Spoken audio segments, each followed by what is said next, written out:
સરકારી બસનું ઉદ્ઘાટન કરે તો ડ્રાઇવિંગ સીટ પર ઓલો નેતા બેસે ને એમ કરે. લાઇબ્રેરીનું ઉદ્ઘાટન કરે તો ત્યાં જઈને ફોટા પડામ ચોપડી પકડીને ચાલીને.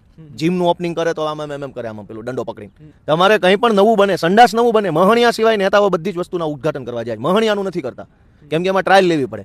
મહણિયા સિવાય બધી જ વસ્તુના ઓપનિંગ મોટા મોટા નેતાઓ કરે છે. તો જ્યારે એ સિસ્ટમ ફેલ જાય, ગટર ઉભરાય, ત્યારે કેમ નેતા નથી કહેતો મારી જવાબદારી?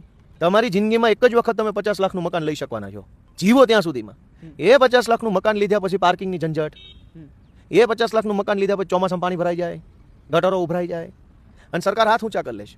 ટ્રાફિક, પાર્કિંગ, પાણી ભરાવું, ગટર ઉભરાવી, આ 4 પ્રશ્નો ગુજરાતના તમામ મોટા શહેરોના પ્રશ્નો છે. એની પાછળનું સૌથી મોટું કારણ શું? ભાજપના જમીન માફિયાઓ.